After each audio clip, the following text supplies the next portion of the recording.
Қайырлы күн достар, қал жағдайларыңыз қалай? Бүгін біздің жасайтын тағамымыз бұл ішіне сүзбе қосып жасалатын дәл осындай жұмсақ нәзік рогаликиді бірге жасап көреміз. Достар, менің каналыма тіркелмеген болсаңыздар тіркеліп, дәл осы видео сіздерге пайдалы болып жатса, лайк қойып кетіңіздер.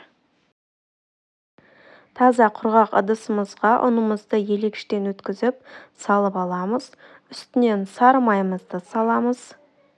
Және де қолымыздың көмегімен сары май мен ұнды осылай үгітеміз.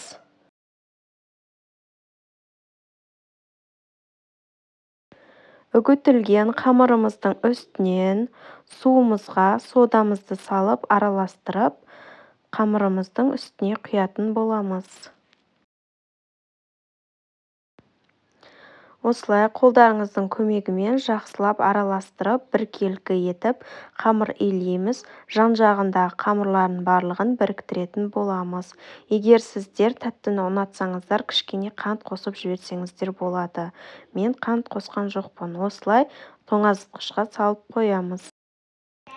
Ішіне салатын салмасын дайындаймыз. Мұнда сүзбені салдым. Үстіне жұмыртқаның ағын салдым. Және де өздеріңіздің қалауларыңыз бойынша қант салып, осылай шанышқының көмегімен сүзбелеріңізді езіп аласыздар. Сүзбелеріңіз сулы болатын болса, 2 шай қасықтай ұн қосып жіберсеңіздер болады. Үстелімізге кішкене осылай ұнды сеуіп, қамырымызды жайып алатын боламыз оқтаудың көмегімен. Қатты қалың немесе жұқа етіп жіберуге болмайды. Кішкене 2-3 мм етіп жаятын боламыз. Видеода көрсетілгендей етіп, кесіп, салмасын салып, дәл осылай орап аласыздар.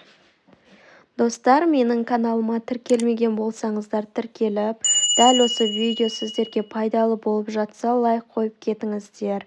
Өздеріңіздің достарыңызбен де бөлісіп кетіңіздер. Менің каналымда көптеген рецепттер бар. Торттардың, ыстық тамақтардың, дәл осылай оңай жасалатын түрлі пирогтардың, печеньелердің рецебі бар. Кіріп көрсеңіздер болады. Блинчиктің де өте көптеген түрлері бар. Айран қосып жасалатын, сүт қосылып жасалатын және шоколадты блинчиктің, шоколадты торттардың неше түрлі рецепттері бар. Кіріп көріңіздер, бағалап кетіңіздер. Табамызға пергамент қағазын төсеп, дәл осындай рогаликтерімізді орналастырып шығамыз.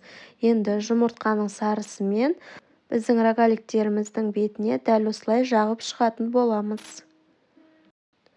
Бұл аралықта пешімізді 150 градуста қыздырып, 50-60 минуттай дәл осы рогаликтерімізді пісіріп алатын боламыз. Міне достар, біздің рогаликтеріміз дайын болды.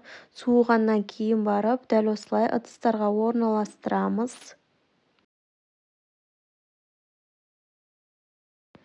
Дәмді әрі сәнді көріну үшін үстінен қант ұлпасын сеуіп шығамыз.